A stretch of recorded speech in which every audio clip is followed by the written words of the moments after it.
Hello, my name is Te. I read the book Ethnography, Principles in Practice by Martyn Hammersley and Paul Atkinson.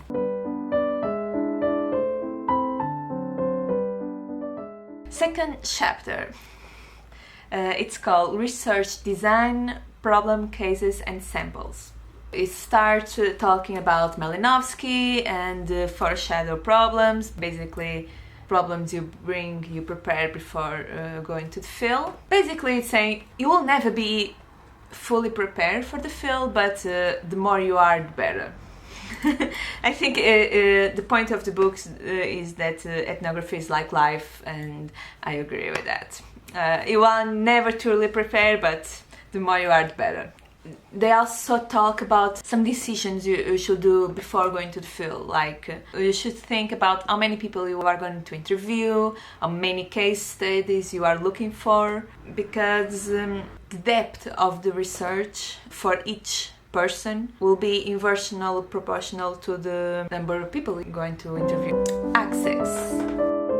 The access is negotiated by gatekeepers. Gatekeepers are the person you need to ask to get in the field. It's not only the authorization you really need, but also the persons you should talk that will facilitate the process. You might actually not need them to approve you in a bureaucratical way, but if you get on their good side, it's great. The example the book talks about is the middleman. So you get approval for the big boss and you think you don't need any more approvals. Then you go to the field and the middleman just don't like you. Even though you have the authorization by the boss is not there, and the middleman is not really into you and is not going to make anything easier, and you lost time. My cat bite me.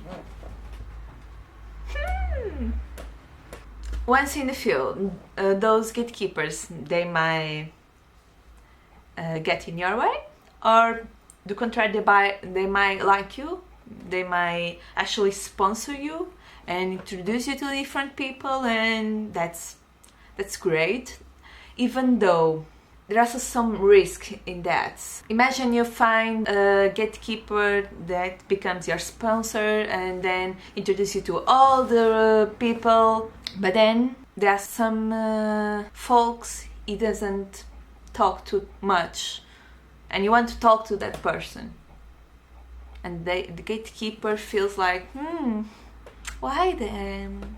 I don't think they're relevant.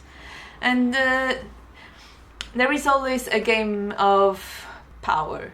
So the gatekeeper might be cool with everything, or might be a little bit offended that you go behind their back.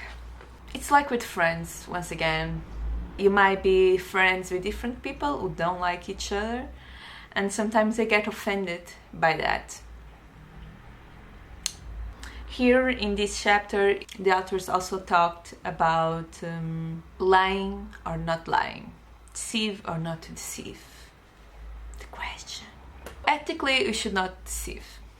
It's very simple, very straightforward, but sometimes in some kind of research, you do that. If you are going to do undercover research, you are going to lie.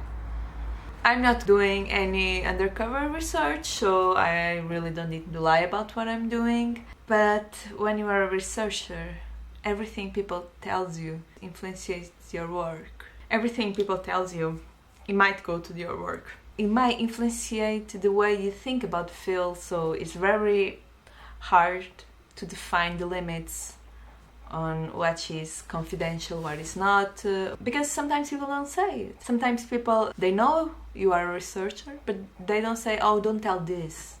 Other times they say it, and you are, damn, but it's the more interesting point you made today. Why cannot share?